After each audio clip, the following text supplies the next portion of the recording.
You know, in the final brutal months of World War II, something shifted on the Western Front. General George S. Patton's Third Army, already a force to be reckoned with, suddenly transformed into something else entirely, something that just defied all military logic.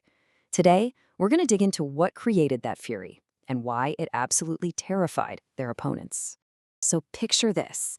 You're a German commander on the front lines in January of '45. The American soldiers you're facing, they're not the same guys you were fighting a month ago. Not even close. This change was so sudden, so terrifying, that seasoned German officers, men who'd seen it all on the Eastern Front, were completely baffled.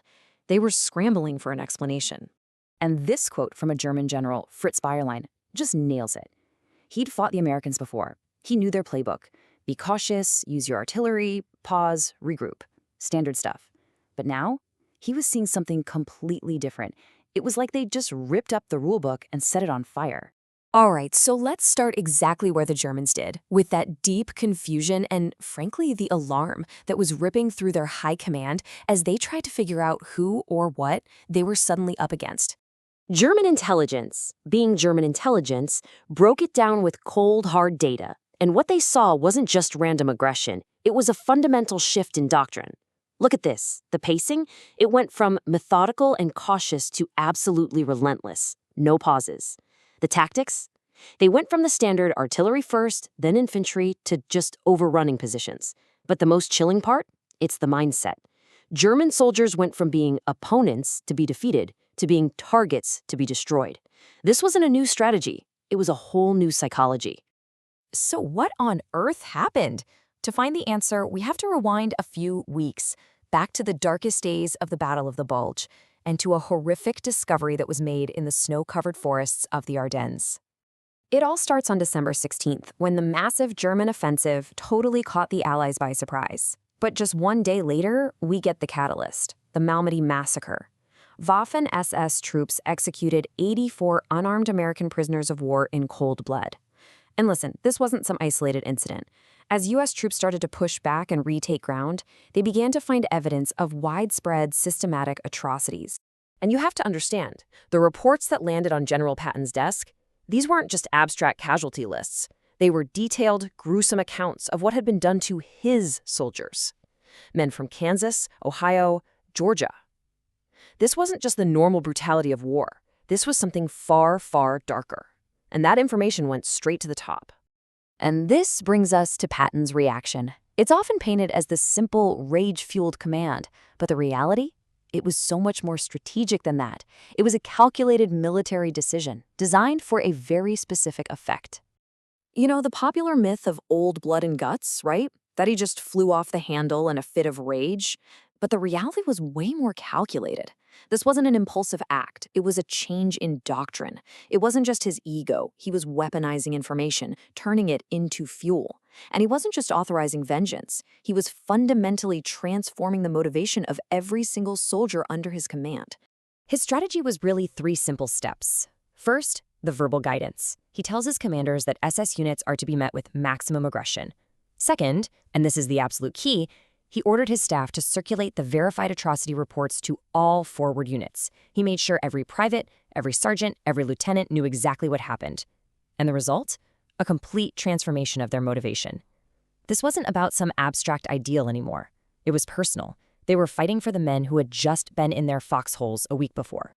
And the results of this shift? Well, they were immediate, they were statistically shocking, and honestly, they were completely devastating for the German army. Just look at this data. And by the way, this was compiled by German analysts trying to figure out what hit them. Before January, taking a German strongpoint took about 45 minutes of fighting. After Patton's order, that dropped to just 15 minutes, a 66% reduction. They weren't being outgunned, they were being overrun before they could even properly set their defenses. And Patton's own words about the supposedly impenetrable Siegfried line, well, they say it all. And this wasn't just some tough guy bluster. It was a precise operational command.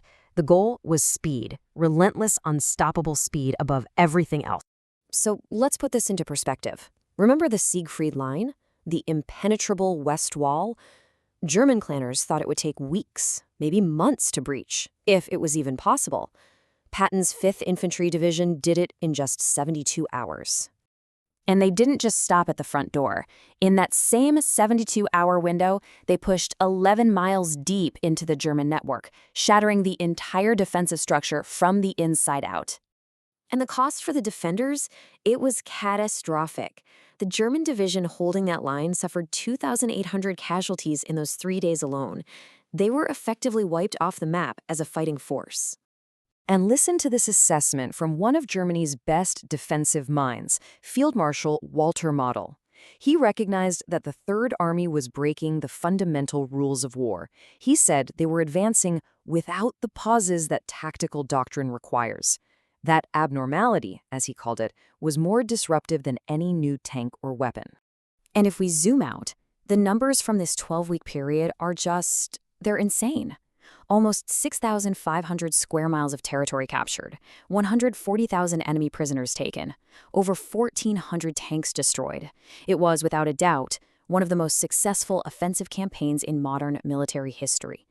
So, what does all of this mean? What's the big lesson here? The story of Patton's Fury is about more than just one battle or one order. It really gets at a timeless and powerful truth about what actually drives people in conflict.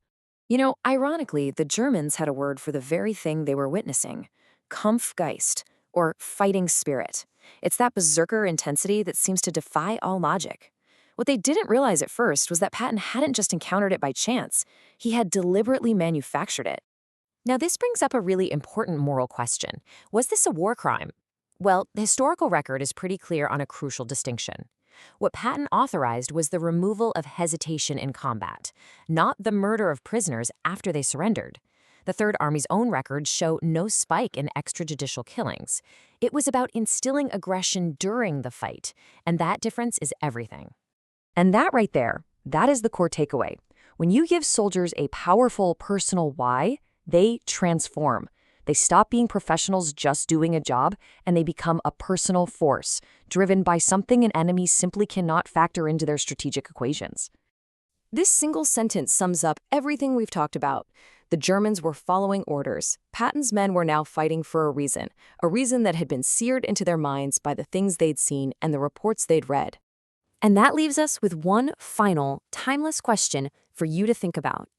In any conflict, in any challenge you face, what is the true difference between simply following an order and fighting for a reason that you believe in down to your very core?